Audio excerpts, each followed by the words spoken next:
Hello everyone, hello my kids, कैसे हो तुम सब? आई होप कि बहुत अच्छे होगे। और हम लोगों ने डिस्कस किया था चैप्टर को एक्सक्रीटरी सिस्टम, और मैं ऐसी उम्मीद रखती हूँ कि तुमने वो चैप्टर अच्छे से पढ़ा होगा। ठीक है, तो आज हम डिस्कस करने वाले हैं उस चैप्टर के ही कुछ इंपॉर्टेंट क्वेश्चन, जिससे कि तुम्हें प्रैक्टिस हो कि भविष्य में हम किस टाइप के क्वेश्चंस को फेस करने वाले हैं। ठीक है, तो चलो बेटा, बिना देर किए हुए स्टार्ट करते हैं। अब यहाँ पर तुम इंतज़ार नहीं करोगे कि मैम तो सॉल्व कराएंगी। सबसे पहले क्वेश्चन को पढ़ो और ज़रा सा पॉज करके उसको सॉल्व करने की कोशिश करो। ठीक है, अब फिर आ जाते हैं और हम यहाँ पर साथ में भी सॉल्व करेंगे। Select the option which shows the correct matching of animal. अच्छा ठीक है, animal with its excretory organ. ठीक है, एनिमल के एक्सक्रीटरी ऑर्गन देखने हैं और एक्सक्रीटरी प्रोडक्ट। अच्छा, वो ऑप्शन देखना है जिसमें एनिमल उसके करेक्ट एक्सक्रीटरी ऑर्गन के साथ हो और करेक्ट एक्सक्रीटरी प्रोडक्ट के साथ हो। समझ पा रहे हो? तो सबसे पहला क्या है? लेबियो, रोहू। अच्छा, लेबियो रोहिता। ठीक है, क्या है बेटा? फिश है। क्या है? फिश है। Nephridial tubes? No no. यहाँ पर क्या होता है फिशेस के पास? किडनी। क्या होता है फिशेस के पास? किडनी। ठीक है। और एक्सक्रीटरी प्रोडक्ट, ठीक है, अमोनिया। ठीक है। सैलामेंडर क्या है? एम्फीबिया। एम्फीबिया। और हमने क्या पढ़ा? एम्फीबिया क्या एक्सक्रीट करते हैं? यूरिया। सही बात है। और इनके पास होती है किडनी। सही बात है बेटा। ठीक है। पिकॉक बर्ड है। पिकॉक बर्ड है, किडनीज होती हैं, ठीक है, लेकिन एक्सक्रीट करते हैं यूरिक एसिड। बर्ड के लिए हमने क्या पढ़ा? Uric acid. House fly insect है। क्या है बेटा? इंसेक्ट है। रिनल ट्यूब्यूल्स, तो यहाँ होती हैं Malpighian tubules. Malpighian tubules, uric acid. ठीक है, तो यानी कि करेक्टली अगर मैच किया जाए तो सैलामेंडर, ठीक है, इसके पास होती हैं किडनीज और ये एक्सक्रीट करते हैं यूरिया को। ठीक है, हाँ, ओके, यही ऑप्शन हमारा सही है। समझ पा रहे हो? अब तुम कहोगे सैलामेंडर तो हमको बताया नहीं था, हमको पिकॉक तो बताया नहीं था, हमको हाउस फ्लाई भी नहीं बताया था। ठीक है, तुम कह सकते हो ऐसी बात। तो यहाँ पर ध्यान दो, जब भी तुमसे क्वेश्चन पूछा जाएगा तो एक टर्म बहुत तुमने सुना होगा कि अप्लाइड क्वेश्चन, अप्लाइड क्वेश्चन। समझ पा रहे हो? यही है अप्लाइड क्वेश्चन। ठीक है, जो एग्जैक्ट वर्ड, एग्जैक्ट टर्म तुमको बताया गया था उसको ना पूछ करके उससे रिलेटेड चीज़ों को पूछते हैं। समझ पा रहे हो इस चीज़ को? तो यहाँ पर ध्यान दो। तो यहाँ पर तुम्हें ध्यान देने की ज़रूरत है कि जो एग्जाम्पल हमसे पूछा जा रहा है एक्चुअली वो किस कैटेगरी को बिलोंग करता है। समझ पा रहे हो? और उसके बाद में तुम आसानी से यहाँ पर क्वेश्चन को सॉल्व कर लोगे। ठीक है, अगले पे चलो। Which of the following option give the correct categorization of 6 animals. ठीक है, यहाँ पर कुछ एनिमल्स का ग्रुप दिया है और उनका नेचर दिया है और पूछ रहे हैं कि कौन सा। अच्छा हाँ, करेक्ट ही पूछ रहे हैं, करेक्ट पूछ रहे हैं। ठीक है, तो अमोनोटैलिक,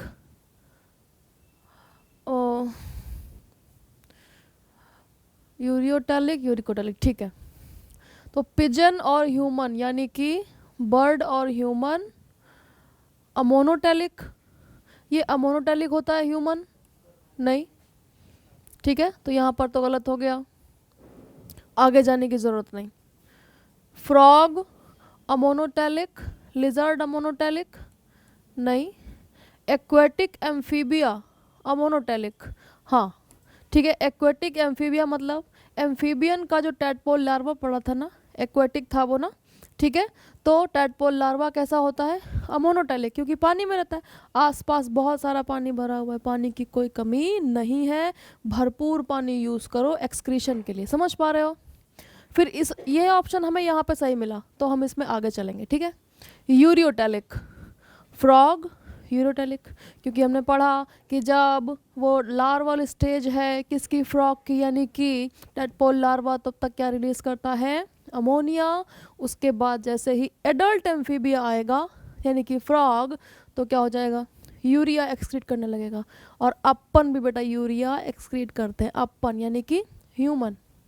नेक्स्ट पे इसी ऑप्शन में चलो, पिजन बर्ड है, क्या रिलीज करते हैं, यूरिक एसिड। लिजर्ड भी, कॉकरोच भी, यानी कि ये ऑप्शन सही दिख रहा है बच्चों, ये ऑप्शन सही दिख रहा है। लेकिन ज़रा लास्ट वाले को भी देख लेते हैं क्योंकि किसी को छोड़ना नहीं है, सबको पकड़ के रखना है। एक्वेटिक एम्फीबिया मोनोटेलिक यहाँ पर सही है। कॉकरोच एंड ह्यूमन यूरियोटेलिक गलत हो गया। कॉकरोच कैसा है, यूरिकोटेलिक है, यूरिकोटेलिक है। तो बताओ कौन सा ऑप्शन सही हो जाएगा, ये ऑप्शन सही हो जाएगा। कैसे सही हो जाएगा, क्योंकि जो एक्वेटिक एम्फीबिया है अमोनोटेलिक है, और उसके बाद फ्रॉग और ह्यूमंस कैसे हैं, यूरियोटेलिक हैं, और उसके बाद पिजन, लिजर्ड और कॉकरोच ये तीनों यूरिकोटेलिक हैं, यानी कि हमारा ये ऑप्शन सही है। बाकी पहले से ही गलत हो गए, ये वाला देखा तो यहाँ पर हमारा गलत हो गया। समझ पा रहे हो इस चीज़ को? तो नेक्स्ट पे चलो। Principal nitrogenous excretory compound in human, कौन सा था principal nitrogenous excretory compound, urea. ठीक है, क्या पढ़ा हमने कि हम ह्यूमन के केस में प्रिंसिपल नाइट्रोजनस एक्सक्रीटरी कंपाउंड कौन सा है, यूरिया। नाइट्रोजनस से मतलब समझ रहे हो ना, जिसमें नाइट्रोजन प्रेजेंट है, जिसमें नाइट्रोजन प्रेजेंट है। ठीक है, ये तो था यूरिया। इस सिंथेसाइज्ड कहाँ बनती है, यूरिया कहाँ बनती है, तो हमने कितना बड़ा पाथवे पढ़ा था। ठीक है, कि लिवर से उठा करके ले जा रहे हैं किडनी तक, यानी कि बन कहाँ रही है, लिवर में। और लिवर में हमने बनाने का भी प्रोसेस पढ़ा था, कौन सा, ऑर्निथिन साइकिल। समझ पा रहे हो? तो अब जरा ऑप्शन पढ़ो, सिंथेसाइज्ड इन किडनीज नो, यहीं से गलत। ठीक है, इन किडनीज फिर गलत, लेकिन पढ़ लेते हैं आगे। But eliminated mostly through liver as well as eliminated by kidneys no, in liver ठीक है यहाँ तक, and also eliminated by the same through bile. क्या लिवर ही बाइल के थ्रू सिक्रीट कर देता है, एक्सक्रीट कर देता है अमोनिया को? नो, एक्सक्रीट नहीं करता, बल्कि जैसे ही अमोनिया आती है ये चेंज करता है यूरिया में और फिर भेजता है कहाँ, किडनी में। तो देखो last option, in the liver. ठीक है, लिवर में बनी but eliminated mostly through kidneys. ठीक है, प्रिंसिपल नाइट्रोजनस वेस्ट कौन सा था, यूरिया, और ये कहाँ बना, लिवर में बना, बट एलिमिनेटेड बाय किडनीज, यानी कि जो सही ऑप्शन है वो डी ऑप्शन सही है। समझ पा रहे हो इस चीज़ को? नेक्स्ट देखो,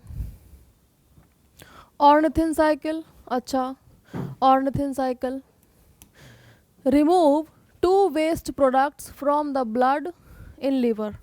अच्छा ठीक है, these products are carbon dioxide and ammonia and uric acid.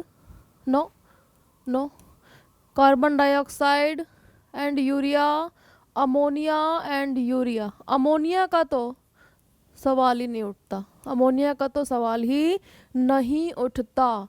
अब क्या ऑर्निथिन साइकिल बेटा जब पढ़ा था तो इस तरीके से ही तो पढ़ा था कि एक कंपाउंड था ऑर्निथिन नाम का, और इसी पर हम लगा रहे थे क्या, अपना अमोनिया, और प्लस यहाँ पर एक कार्बन डाइऑक्साइड। ठीक है, तभी इन रिस्पॉन्स ये चेंज हो गया था सिट्रुलिन में। किस में चेंज हो गया था, सिट्रुलिन में। तो बताओ जब ऑर्निथिन साइकिल रन हो रही है तो क्या क्या एक्सक्रीट कर रहे हैं, अमोनिया को और कार्बन डाइऑक्साइड को। ठीक है, समझ पा रहे हो? तो यहाँ पर कार्बन डाइऑक्साइड एंड यूरिया ना हो करके यही होगा, क्योंकि ये एक बात किसकी पूछ रहे हैं, ऑर्निथिन साइकिल की बात पूछ रहे हैं, ठीक है। तो अगर एक्सक्रीटरी वेस्ट को पूछें तो यूरिया तो ऐसे करके यहाँ पर आकर के बनती है, ठीक है, यूरिया यहाँ पर आकर के बनी। तो यहाँ पर हमारा क्या ऑप्शन सही हो जाएगा? देखो अगर तुम सॉल्व करने बैठे तो तुम कहोगे कि ये ठीक है, ये ठीक है, समझ पा रहे हो? क्योंकि यहाँ पर हमने क्या लगाया था, अमोनिया और उसके साथ में कार्बन डाइऑक्साइड। और एग्ज़ाम का क्या रूल कि तुमको मोस्ट प्रोबेबल आंसर यानी कि जो सबसे अच्छा आंसर, बेस्ट आंसर टिक करना है, तो फिर वो यही हो जाएगा, क्योंकि कार्बन डाइऑक्साइड और अमोनिया को ही लगा रहे हैं ऑर्निथिन साइकिल के थ्रू और बना रहे हैं यूरिया, ठीक है। अगर तुम बोले कि कार्बन डाइऑक्साइड एंड यूरिया, तो बताओ कैसे गलत हो जाएगा? क्योंकि यूरिया जब लिखोगे तो देखो ये जो कार्बन डाइऑक्साइड है ये तो इसी के अंदर है, तो तुम कार्बन डाइऑक्साइड एंड यूरिया कैसे बोल पाओगे, ठीक है। तो ऐसा नहीं बोलना है बेटा, यही ऑप्शन तुम्हारा सही हो जाएगा। कार्बन डाइऑक्साइड और अमोनिया लगाया और फाइनली यूरिया बना करके रिलीज कर दिया, ठीक है, कार्बन डाइऑक्साइड एंड अमोनिया। समझ पा रहे हो इस चीज़ को? तो ज़रा नेक्स्ट पे चलो। ओ असर्शन एंड रीज़न, ठीक है, assertion and reason. Nephrons are of 2 types, ठीक है, 2 तरीके की हैं, cortical and juxtamedullary. Cortical and juxtamedullary based on their relative position, position के बेस पर ही तो डिस्क्रिमिनेट करते हैं, ठीक है, इन कॉर्टेक्स एंड मेडुला। हाँ ठीक है, ठीक है। नेफ्रॉन्स 2 तरीके की हैं, एक तो कॉर्टेक्स में है पूरी की पूरी, और दूसरी ऐसी हैं जिनका आधा पार्ट कॉर्टेक्स में और एक्सटेंड कर रहा है लूप ऑफ हेनले, कहाँ, मेडुला में। समझ पा रहे हो? तो उनको बोल दिया कॉर्टिकल, कॉर्टेक्स वाली को, और जो मेडुला तक एक्सटेंड कर रही है उनको बोल दिया जक्स्टा मेडुलरी, ठीक है। असर्शन ठीक है, रीज़न क्या कह रहा है? Juxtamedullary nephrons have short loop of Henle. No no no, गलत हो गया, गलत हो गया बेटा। जो जक्स्टा मेडुलरी नेफ्रॉन ऐसे करके बनाया था, इस तरीके से बनाया था, और ये रीजन हमने कहा कॉर्टेक्स है, ये रीजन हमने कहा मेडुला है, ठीक है। और फिर बहुत अच्छे से डायग्राम बनाया था ऐसे, Bowman's capsule, PCT, loop of Henle, DCT and then collecting duct. तो बताओ जो जक्स्टा मेडुलरी अपन ने यहाँ पे बनाई, क्या उसमें लूप ऑफ हेनले शॉर्ट है?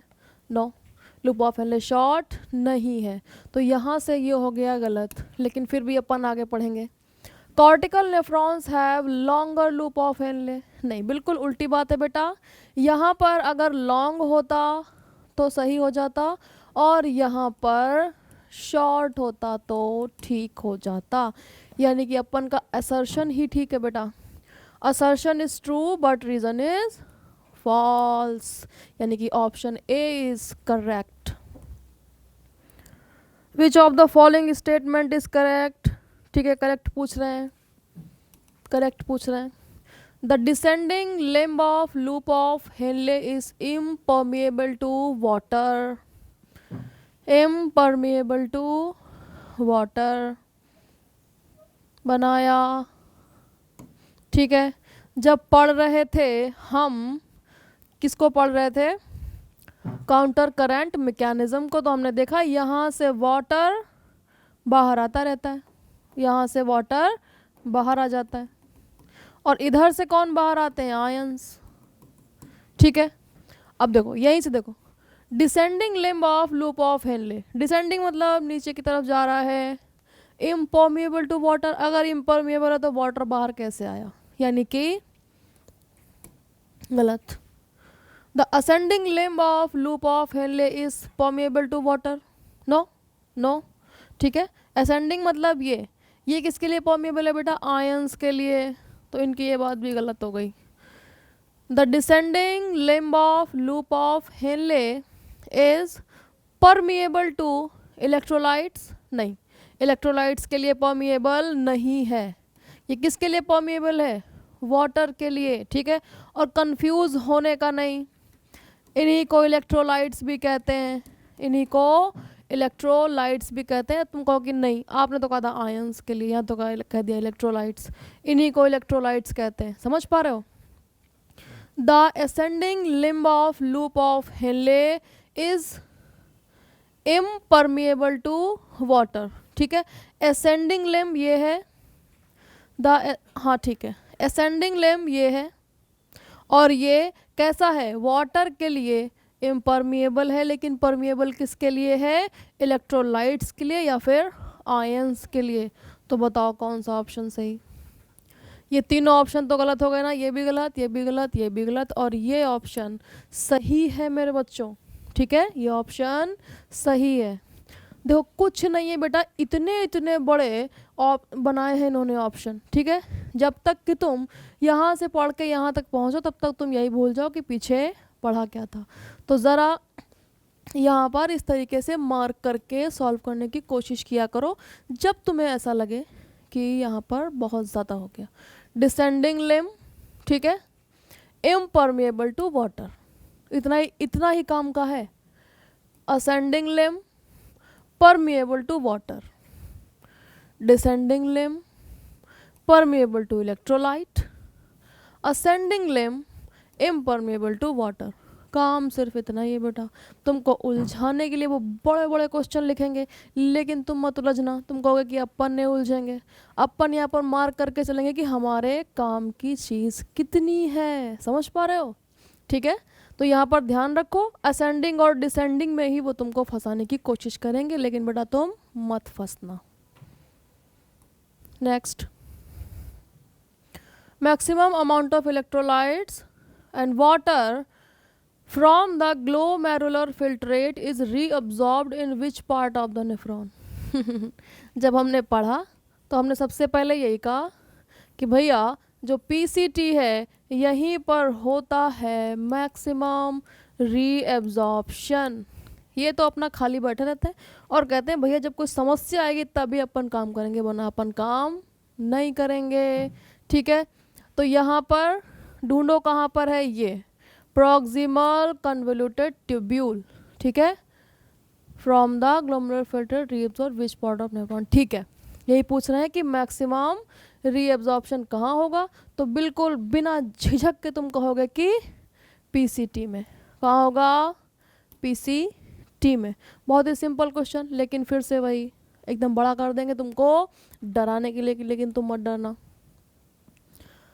विच one of the following correctly explain the function of specific part of the human nephron. अच्छा, पार्ट के नाम दे रखे हैं, ठीक है, पार्ट के नाम दे रखे हैं और उन पार्ट के फंक्शन पूछ रहे हैं, ठीक है। पार्ट को तुम्हें कनेक्ट करना है फंक्शन से और फिर बताना है कि कौन सा करेक्ट है, ठीक है बेटा। चलो सॉल्व करते हैं। पोडोसाइट्स, पोडोसाइट्स कहाँ पे थी याद करो, क्लिक करो। पोडोसाइट्स कहाँ पे थी? बोमन्स कैप्सूल में। कहाँ थी? बोमन्स कैप्सूल में। जो मैंने क्या बताया कि वहीं से होकर के जो फिल्ट्रेट है वो कहाँ आ जाएगा?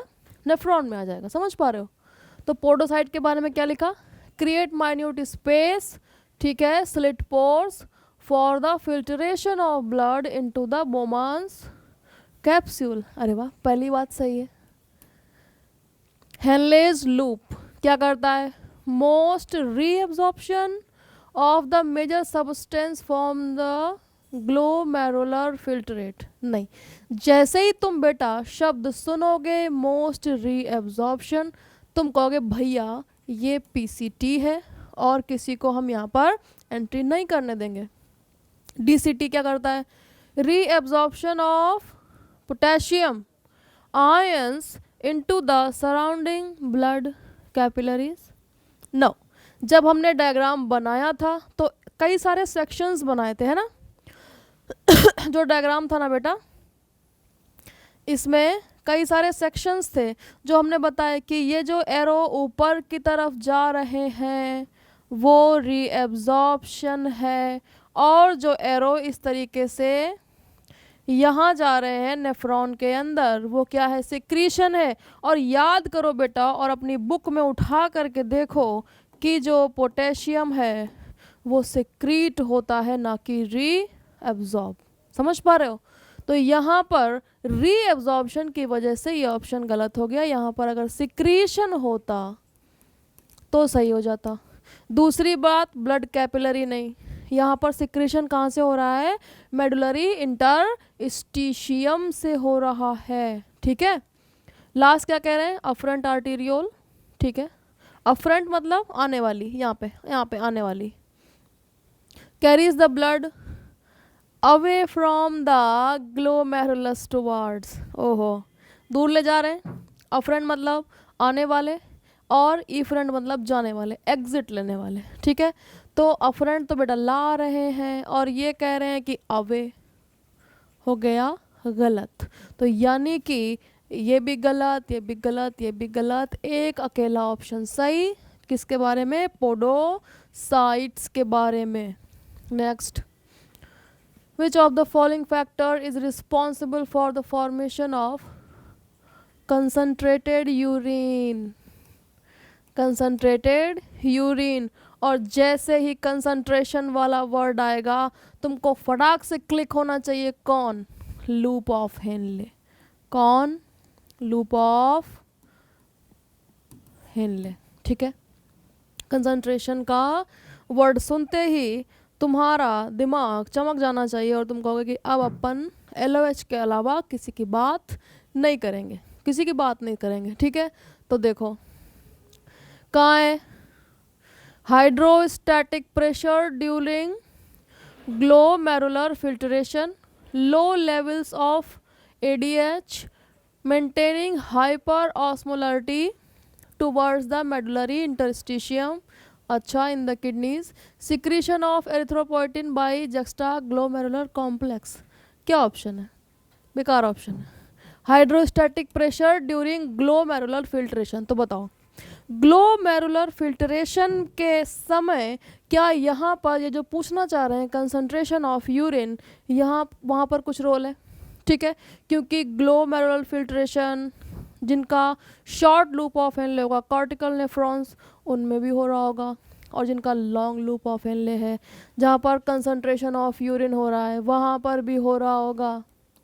ठीक है, लो levels of ADH, low levels of ADH। ठीक है, लो लेवल्स ऑफ ADH, अगर ADH लो होगा तो रीएब्जॉर्प्शन नहीं कराएगा। रीएब्जॉर्प्शन, ADH नहीं है तो रीएब्जॉर्प्शन नहीं होगा वाटर का, तो यूरिन कंसंट्रेटेड होगा नहीं, तो यूरिन कंसंट्रेटेड नहीं होगा। Maintaining hyper osmolarity towards the medullary interstitium, towards the medullary interstitium, ध्यान दो, ध्यान दो, क्या कहा, क्या कहा, कॉर्टेक्स। ठीक है, मेडुला, मेडुला। ठीक है, और हमने कहा था, ये पिछली वाली स्लाइड ज़रा सा देखो, पिछली वाली स्लाइड ज़रा सा देखो कि ये जो सिक्रीशन हो रहा है यहाँ पर बताया कि इसको कहते हैं मेडुलरी इंटरस्टिशियम। तो यहाँ पर, यहीं पर तो आयंस का रिलीज हो रहा था ना बेटा, यहीं पर तो आयंस का रिलीज हो रहा था। इस पार्ट को क्या कह रहे हैं, मेडुलरी इंटरस्टिशियम। ठीक है, क्या कह रहे हैं, मेडुलरी इंटरस्टिशियम। तो यहीं की जो मेंटेनिंग हाइपर ऑस्मोलरिटी, यहाँ पर ऑस्मोलरिटी कैसी होगी, ज़्यादा हो जाएगी। समझ पा रहे हो, इन द किडनीज। फिर क्या कह रहे हैं लास्ट ऑप्शन में, secretion of erythropoietin by juxtaglomerular complex. Erythropoietin kidneys बनाते हैं, ठीक है, ठीक है, किडनीज बनाते हैं, लेकिन एरिथ्रोपोइटिन का यहाँ से कोई लेना देना नहीं है। एरिथ्रोपोइटिन कौन सा हार्मोन है जो क्या करवाएगा, एरिथ्रोपोइसिस, यानी कि formation of red blood corpuscles. समझ पा रहे हो, तो यहाँ पर ये जो सिक्रीशन ऑफ आयंस है यही मेंटेन करेगा हाइपर ऑस्मोलैरिटी, और यहीं पर हमारा ये ऑप्शन सही हो जाएगा। समझ पा रहे हो किस तरीके से तुमको फंसाया जा रहा है, किस तरीके से तुमको फंसाया जा रहा है कि अच्छी खासी तैयारी के बावजूद भी इंसान हिल जाए, लेकिन तुम मत हिलना बेटा। If Henle's loop were absent from the mammalian nephron, mammalian nephron से अगर लूप ऑफ हेनले को हटा दिया जाए तो क्या होगा? Which one of the following is to be expected, loop of Henle को हटा दें तो क्या होगा? There will be no urine formation, urine ही नहीं बनेगा। अगर लूप ऑफ हेनले ना हो तो यूरिन ही नहीं बनेगा, ऐसा तो नहीं होगा बेटा, ऐसा तो नहीं होगा। There will be in the quality and quantity of urine formed, there will be in the quality and quantity of urine form, ये कैसा ऑप्शन है? The urine will be more concentrated. अब बताओ, ये था और हमने कहा कि कंसंट्रेशन ये पार्ट कर रहा है, तो बताओ अगर इसी को काट दिया जाए तो कैसा होगा? क्या और कंसंट्रेटेड हो जाएगा? जबकि कंसंट्रेशन तो यही कर रहा है, जो व्यक्ति काम कर रहा है उसी को तुमने भगा दिया और तुम कह रहे हो कि अब काम और अच्छे तरीके से होगा। नहीं, अब काम अच्छे तरीके से नहीं होगा। The urine will be more dilute, ठीक है, क्योंकि कंसंट्रेशन जो व्यक्ति कर रहा था तुमने उससे कहा भाग जाओ, तुमने उससे कहा भाग जाओ, तो वो काम नहीं हो पाएगा। तो कंसंट्रेशन, कंसंट्रेटेड का उल्टा डाइल्यूट, तो यानी कि यूरिन बेटा ज़्यादा डाइल्यूट होगा। समझ पा रहे हो? नेक्स्ट पे देखो, which of the following statements are correct, कौन कौन से सही है? ठीक है, an excessive loss of body fluid from the body switch off osmoreceptors. Osmoreceptors क्या होते हैं? जो चेक करते हैं ऑस्मोलैरिटी को, ऑस्मोलैरिटी यानी कि जो ब्लड है उसमें सॉल्ट और वाटर बैलेंस ठीक है या फिर सॉल्ट ज़्यादा है वाटर कम है, यानी कि ऑस्मोलैरिटी को चेक करेंगे। तो एक्सेसिव लॉस अगर बॉडी फ्लूइड का हो जाए तो ऑस्मो रिसेप्टर स्विच ऑफ हो जाएंगे? नहीं, नहीं। ADH facilitate water reabsorption to prevent diuresis, ADH facilitate करता है वाटर के रीअब्जॉर्प्शन को डायूरेसिस से बचाने के लिए। ठीक है, ठीक है बेटा, ठीक है, अपन को एक सही ऑप्शन मिला। ANF कॉज वेजोडाइलेशन, जो एट्रियल नाइट्रियूरेटिक फैक्टर था या कि पेप्टाइड थी वो वेजोडाइलेशन कराती है। हाँ कराती है। जब हमने ANF पढ़ा था तो हमने कहा था पावरफुल वेजो डायलेटर, ब्लड वेसल्स को चौड़ा करा देगा। ठीक है, अपन को दूसरा सही मिला। ADH cause increase in blood pressure, ADH cause increase in blood pressure और ADH is responsible for decrease in GFR। नहीं नहीं नहीं नहीं नहीं बेटा, ADH, चलो यहाँ से ध्यान दो। ADH कब एक्टिवेट होता है? जब GFR कम होगा और ब्लड वॉल्यूम कम होगा और ब्लड प्रेशर भी कम होगा। क्या तुम्हें इतना समझ में लगा? ठीक है, तो बताओ जब ADH आया तो क्या इन चीज़ों के अगेंस्ट में काम करेगा? अगेंस्ट में काम करेगा, तो ये GFR बढ़ाएगा, GFR बढ़ाएगा, ब्लड वॉल्यूम बढ़ाएगा और BP भी बढ़ाएगा। तो यहाँ पे देखो ADH cause increase in blood pressure, देखो ब्लड प्रेशर बढ़ा रहा है, देखो ब्लड प्रेशर बढ़ा रहा है। ठीक है, बढ़ाएगा क्योंकि पानी को ज़्यादा से ज़्यादा एब्जॉर्ब कराएगा, पानी ज़्यादा एब्जॉर्ब हुआ तो ब्लड में आएगा, ब्लड में पानी की मात्रा बढ़ेगी तो ब्लड का वॉल्यूम बढ़ेगा और जब ब्लड ज़्यादा हो जाएगा तो वॉल्स पे प्रेशर ज़्यादा लगाएगा तो ब्लड प्रेशर बढ़ जाएगा। बहुत ज़्यादा हो गया ना, ओवर हो गया ना, कोई बात नहीं। ठीक है, तो यहाँ पर ये ठीक है। अब ADH is responsible for decrease in GFR, जबकि देखो GFR को बढ़ा रहा है, डिक्रीज नहीं कर रहा है, तो ये गलत हो गया। यानी कि बी वाला सही है। अच्छा ठीक है, ये B, C and D only कैसे हैं बेटा? करेक्ट हैं, बाकी सब इनकरेक्ट है। ठीक है, इस तरीके से यहाँ पर अगर कुछ याद ना आए, समझ ना आए और तुम कंफ्यूज हो जाओ तो इस तरीके से चीज़ों को बना लेना और उसके बाद सॉल्व करने की कोशिश करना। नेक्स्ट पे, which of the following would help in prevention of diuresis. Diuresis से प्रिवेंट कौन कराएगा? अब डायूरिसिस से प्रिवेंशन की ज़रूरत ही क्या है बेटा? तो ज़रूरत इसलिए है क्योंकि तुमने पानी कम पिया है, पानी कम पिया है, ठीक है। More water reabsorption due to under secretion of ADH. देख रहे हो बेटा, देख रहे हो चालाकी। मोर वाटर रीअब्जॉर्प्शन, ठीक है, पानी कम पिया तो रीअब्जॉर्प्शन ज़्यादा कराएंगे, लेकिन अंडर सिक्रीशन ऑफ एडीएच नहीं। एडीएच कम कर दोगे तो आएगा कौन कहने की भैया रीअब्जॉर्ब करो, समझ रहे हो? तो यहाँ से हो गया गलत। Reabsorption of sodium, reabsorption of Na and water from renal tubule due to aldosterone. Atrial natriuretic factor vasoconstriction नहीं, ये vasodilation. Decrease in secretion of renin by Jejji cell. पानी कम पिया है तो रेनिन को डिक्रीज क्यों कराएंगे? रेनिन को डिक्रीज क्यों कराएंगे? ये भी तो रीअब्जॉर्प्शन करेगा, ये भी तो रीअब्जॉर्प्शन करेगा, तो ये भी गलत हो गया। तो रीअब्जॉर्प्शन ऑफ Na ये ऑप्शन हमारा सही है, ठीक है, क्योंकि सोडियम को भी रीअब्जॉर्प्शन करा लेंगे और वाटर का भी रीअब्जॉर्प्शन करा लेंगे। किसकी हेल्प से? एल्डोस्टेरॉन। अब एल्डोस्टेरॉन को जब तुम पढ़ोगे आगे चल के तो हम कहते हैं मिनरलोकॉर्टिकॉइड, ठीक है, मिनरलोकॉर्टिकॉइड। तो यानी कि सोडियम का रीअब्जॉर्प्शन भी कराता है। बॉडी में जो हमारा बैलेंस है किसका? मिनरल्स का, उसको बैलेंस बनाने के लिए कौन रिस्पॉन्सिबल है? एल्डोस्टेरॉन। समझ पा रहे हो?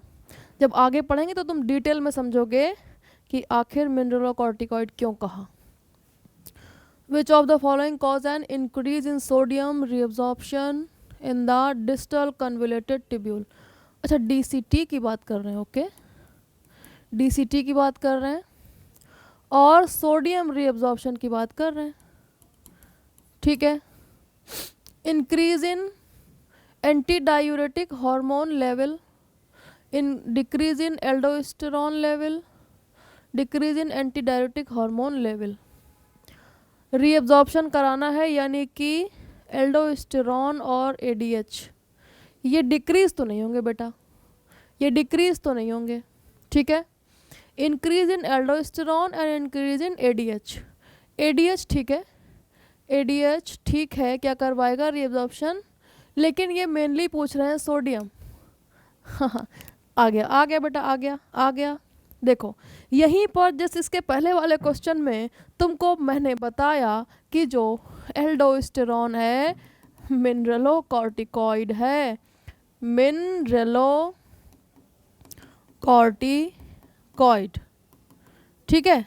और इसको रिलेट करोगे तुम सोडियम के साथ, रीअब्जॉर्प्शन, इसके रीअब्जॉर्प्शन के साथ करेक्ट करोगे और अगले ही पल हमें क्वेश्चन मिलता है कि दो चीज़ों को पूछ रहा है, ठीक है, वाटर और सोडियम। और यहाँ पर बात किसकी कर रहा है? मेनली सोडियम की। तो बात तो ठीक है, बात तो ठीक है कि रीअब्जॉर्प्शन डीसीटी में कराते हैं दोनों, एडीएच और एल्डोस्टेरॉन, ठीक है। लेकिन जब सोडियम की बात होगी यानी कि मिनरलोकॉर्टिकॉइड आएगा तो तुम बताओ कौन सा ऑप्शन चूज करोगे? ए। समझ पा रहे हो? देख रहे हो बेटा खेल? आगे चलो।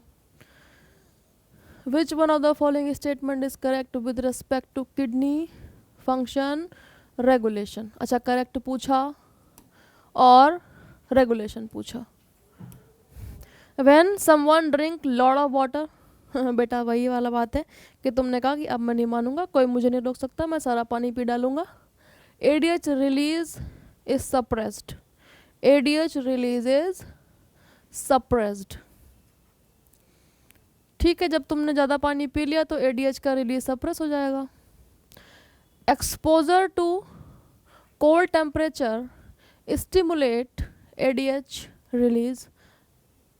अच्छा ठीक है बेटा, एक व्यक्ति था जो कोल्ड टेम्परेचर में गया यानी कि बहुत ठंडा था बेटा वहाँ पर, ठीक है। तो जब टेम्परेचर ठंडा है तो बताओ क्या पसीना निकलेगा, ठीक है, क्या पसीना निकलेगा? नहीं निकलेगा। और जब पसीना नहीं निकलेगा, बॉडी से किसी भी टाइप का कोई इवोपरेशन नहीं होगा, तो क्या वाटर लॉस होगा इस टेम्परेचर पर? जब सर्दियाँ होती हैं, देखो खुद से रिलेट करो, जब सर्दियाँ होती हैं तो क्या होता है, तुमको भी बार बार बेटा यूरिन रिलीज करने जाना पड़ता है इन कंपैरिजन विद गर्मियाँ, ठीक है। तो देखो जब कोल्ड टेम्परेचर था तो क्या होगा, वाटर लॉस कम है ना बेटा, वाटर लॉस कम है। तो बताओ जब वाटर लॉस ही नहीं हो रहा है तो वाटर को रीअब्जॉर्ब कराने कोई आएगा? No no. Exposure to cold temperature stimulate ADH release? नहीं नहीं, यहाँ पर हो जाएगा suppress. An increase in glomerular blood flow stimulate formation of angiotensin 2। अच्छा अच्छा ओके, जीएफआर बेटा। देखो अब देखो यहाँ पर पहले तो कनेक्ट करो कि एंजियोटेंसिन 2 कहाँ से कनेक्ट कर रहे हैं, रास से, रेनिन एंजियोटेंसिन सिस्टम से, एल्डोस्टेरॉन सिस्टम से, समझ पा रहे हो, वहीं पर फॉर्मेशन होता है एंजियोटेंसिन 2 का। और हमने क्या पढ़ा था रास में क्या पढ़ा कि बेटा जब जीएफआर कम होगा तब चमकेंगे कौन, जेजी सेल्स, और वो कहेंगे कि बनाओ रेनिन, बनाओ एंजियोटेंसिन, बनाओ एल्डोस्टेरॉन, समझ पा रहे हो, ठीक है। तो यहाँ पर जब जीएफआर कम होगा, लेकिन भैया ये हमसे कह रहे हैं कि एन इंक्रीज इन जीएफआर, ऐसा होने वाला नहीं है, तो यहाँ पर गलत हो गया। ड्यूरिंग समर, ओहो विंटर पूछ लिया, अब समर पूछ रहे हैं। During summer when body losses lot of water, ठीक है, इसी का उल्टा कर लो बेटा। तो यहाँ पर देखो ज़रा, अब एक कोई व्यक्ति था बेटा जो कैसा था, हॉट टेम्परेचर, यानी कि बहुत गर्मी थी, लॉस ऑफ वाटर यानी कि वाटर लॉस हो रहा था, वाटर लॉस हो रहा था। The release of ADH is suppressed. बताओ ठंडे में कह रहे हैं कि बढ़ा देंगे, ठंडे में कह रहे हैं कि बढ़ा देंगे, गर्मी में कह रहे हैं सप्रेस कर देंगे, जबकि होना उल्टा चाहिए, ठीक है। तो यहाँ पर एडीएच आएगा, एडीएच आएगा, क्योंकि वैसे ही वाटर लॉस हो रहा है तो वाटर को यूरिन में जाने से रोकना है, उसको रीअब्जॉर्ब करना है, समझ पा रहे हो। तो यहाँ पर बेटा ये हो गए गलत, ये हो गए गलत, और ये हो गया सही, क्योंकि जब तुमने बहुत सारा पानी पी लिया तो एडीएच को अब रीअब्जॉर्प्शन कराने की ज़रूरत नहीं है, इसका रिलीज सप्रेस कर दिया जाएगा, समझ पा रहे हो। नेक्स्ट पे चलो। Angiotensinogen is a protein produced and secreted by, क्या बताया था, प्रेजेंट तो ब्लड में है लेकिन कहाँ से बन के आती है, लिवर से। तो एकदम मेमोरी बेस्ड क्वेश्चन बेटा, और सीधा सीधा आंसर लिवर के थ्रू, समझ पा रहे हो। नेक्स्ट, अच्छा फिर से matching, okay. Match the item given in column 1 with those in column 2 and select the correct option given below. Ultra filtration कहाँ होता है, पोजीशन ही तो पूछ रहे हैं, ठीक है। अल्ट्रा फिल्ट्रेशन कहाँ होता है, तो बेटा वही याद रखोगे कि अफरेंट आर्टीरियल, ग्लोमेरुलस, एफरेंट, और फिर ये वोमन कैप्सूल, और इसको क्या कहते हैं, मालफिजियन बॉडी, मालफिजियन बॉडी, ठीक है। अल्ट्रा फिल्ट्रेशन मालफिजियन कॉर्पसल, ठीक है, Malpighian corpuscle. Concentration of urine, concentration of urine, Henle's loop. Transport of urine, कौन यूरिन को लेकर के जाएगा, यूरेटर, यूरिनरी ब्लैडर, पीसीटी। अच्छा यूरेटर, ओके, यूरेटर लेकर के जाएंगे बेटा किडनी से ब्लैडर में, और स्टोरेज कौन करेगा, ब्लैडर करेंगे, ठीक है। तो ज़रा देखो ए का कौन सा आया बेटा, फोर्थ, ए का फोर्थ, दो में ए का फोर्थ है। B concentration of urine is Henle's loop, B का फर्स्ट, ये इसमें ये वाला ऑप्शन सही है, लेकिन चेक कर लेते हैं बेटा सी का second, transport of urine, ureter, ठीक है। डी का थर्ड, स्टोरेज ऑफ यूरिन, हाँ ठीक है। यानी कि ये वाला गलत है, ये वाला सही है। देख रहे हो बेटा कितनी आसानी से सॉल्व हो जाता है। Human urine is usually acidic. कल ही बताया था बेटा, पिछले ही सेशन में बताया था कि एसिडिक क्यों है, एसिडिक क्यों है, क्योंकि जो सिक्रीशन के ये दो सेक्शन यहाँ पे होंगे, देखना ज़रा डायग्राम में, दोनों जगह सिक्रीट होता है प्रोटॉन। कौन सिक्रीट होता है? प्रोटॉन। अब जब प्रोटॉन जहाँ भर जाएंगे वहाँ एसिडिटी तो आएगी बेटा, एसिडिटी तो आएगी ही बेटा। Potassium and sodium exchange generate acidity, इसका कोई मतलब नहीं है। हाइड्रोजन आयंस, ठीक है, are actively secreted into the filtrate, ठीक है, एक्टिवली, क्योंकि पिछले सेशन में बताया कि जितना भी सिक्रीशन होगा सब एक्टिव प्रोसेस, और जबकि रीअब्जॉर्प्शन में एक्टिव भी, पैसिव भी, और सोडियम हमने कहा कि दोनों तरीके से, ठीक है। पढ़ लेते हैं और भी ऑप्शन बेटा। The sodium transporter exchange 1 hydrogen ion for each sodium, नहीं ये तो फालतू की बकवास है। Excreted plasma proteins are acidic, plasma proteins excrete होती हैं? नहीं, फिल्ट्रेट में ही नहीं आती, और प्लाज्मा प्रोटीन्स एसिडिक भी नहीं होती हैं, ठीक है। तो यहाँ पर ये भी गलत हो गया। बात तुम किसको याद रखोगे? प्रोटॉन्स को, या फिर इन्हीं को कहते हैं हाइड्रोजन आयंस। नेक्स्ट पे चलो। What will happen if the stretch receptors of the urinary bladder wall are totally removed? अच्छा ठीक है, यूरिनरी ब्लैडर पे आ जाओ बेटा, ब्लैडर पे आ जाएंगे अपन, ब्लैडर पे आ जाएंगे। ऐसा ही तो था, ऐसा ही तो था, ड्राइंग पे कोई नहीं हंसेगा। यहाँ पे इस तरीके से दो स्फिंक्टर थे, और ऐसे थे स्ट्रेच रिसेप्टर, और यहीं पे थी मसल्स, डेट्रूसर, ठीक है, डेट्रूसर मसल थी। अब हमने क्या पढ़ा कि जैसे ही ब्लैडर भरना शुरू होता है स्ट्रेच रिसेप्टर्स चमक जाते हैं। स्ट्रेच रिसेप्टर क्या होते हैं? चमक जाते हैं, और जल्दी से दौड़ कर नर्वस सिस्टम को बताते हैं कि भैया ब्लैडर भरना शुरू हो गया है। और वहाँ से रिस्पॉन्स में सिग्नल आया कि डेट्रूसर मसल्स कॉन्ट्रैक्ट करो, डेट्रूसर मसल्स कॉन्ट्रैक्ट करो, और फिर ये स्फिंक्टर रिलैक्स होते हैं और मैच्योरेशन होता है, ठीक है। जिसमें हमने पढ़ा कि ये वाला इनवॉलंटरी है और ये वाला वॉलंटरी है, ठीक है। तो ये कह रहे हैं कि स्ट्रेच रिसेप्टर्स को ही काट दें बेटा, यानी कि जो बताने जा रहा है कि भैया ब्लैडर भर रहा है, भैया ब्लैडर भर रहा है, उसी खबरी लाल को तुमने यहाँ से रिमूव कर दिया। तो ये कह रहे हैं कि बताओ क्या होगा, तो बताओ क्या होगा। मिक्सचुरेशन विल कंटिन्यू, अगर जो व्यक्ति जो तुमको बताने जा रहा है कि ऐसा काम हो रहा है, तो अगर तुमने उसी व्यक्ति को वहाँ से भगा दिया, खबरी लाल को भगा दिया, तो क्या वो काम कंटिन्यू हो जाएगा? नो, काम कंटिन्यू नहीं होगा। Urine will continue to collect normally in the bladder, urine will continue to collect normally in the bladder, वो तो वैसे ही होगा, जब रिसेप्टर होंगे तब भी होगा, ठीक है। लेकिन इसको छोड़ देते हैं, आगे पढ़ते हैं। देयर विल बी नो मिक्सचुरेशन, ठीक है, urine will not collect in the bladder, ये तो गलत बात है। अब बताओ, खबरी लाल था बेटा, उसने जाके कहा कि अपन खबर देंगे, तब सिग्नल आएगा, तब डेट्रूसर कॉन्ट्रैक्ट करेंगी और मिक्सचुरेशन होगा, ठीक है।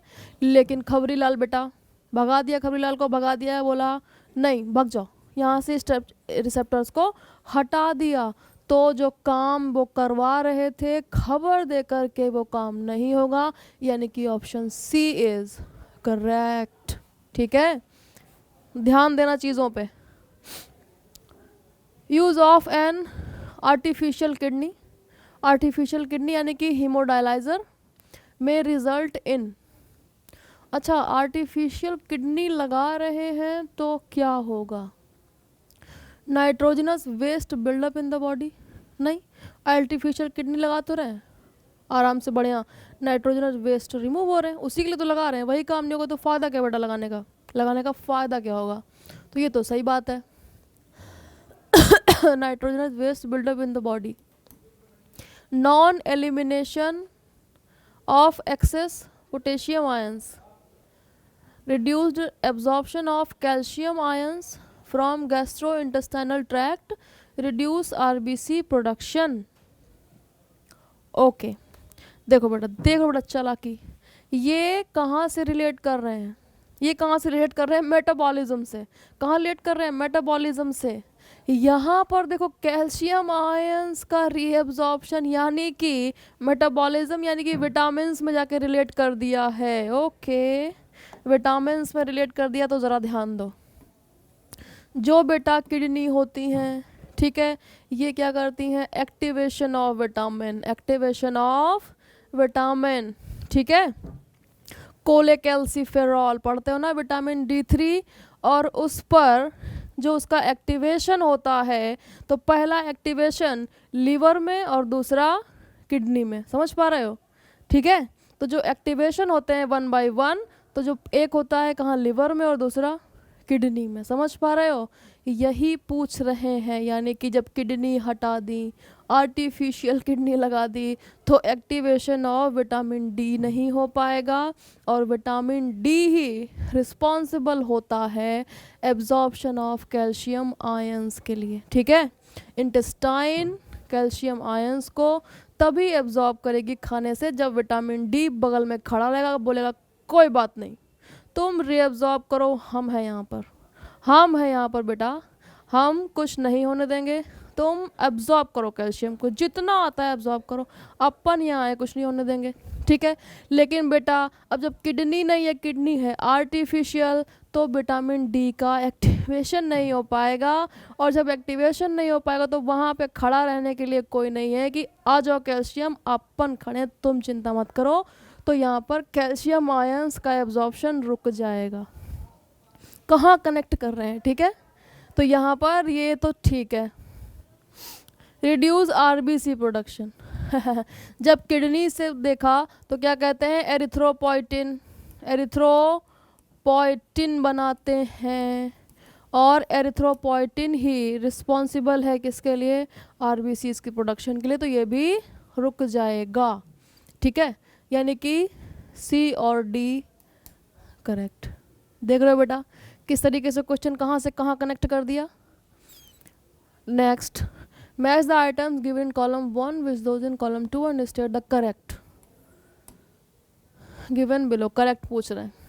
ग्लाइकोसूरिया, ठीक है, जब यूरिन में ग्लूकोज निकलने लगे, ग्लाइकोसूरिया।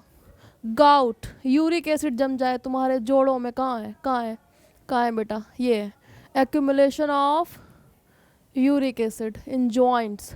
रिनल कैल्कुलाई, पथरी, पथरी तुम जिसको चिल्लाते रहते हो, मास ऑफ क्रिस्टलाइज सॉल्ट, और बचा एक ग्लोमेरुलर नेफ्राइटिस यानी कि इन्फ्लामेशन ऑफ ग्लोमेरुलाई।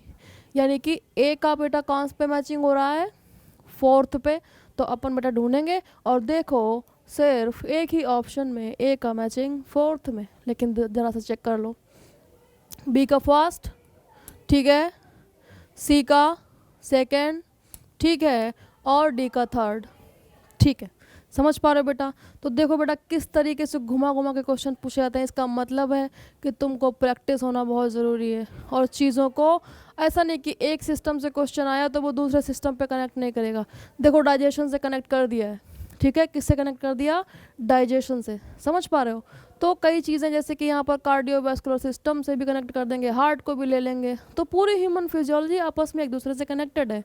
तो तुम कभी भी ये नहीं कह सकते हो कि नहीं ये तो हमें बताया नहीं था, या फिर ये तो इस चैप्टर में है नहीं, हम नहीं सॉल्व करेंगे। तुम्हें सॉल्व करना पड़ेगा, क्योंकि ह्यूमन फिजियो, तुम एक ही तो इंसान हो बेटा, सारे सिस्टम तुम्हारे तो बॉडी में है, वो एक दूसरे से कनेक्ट रहते हैं।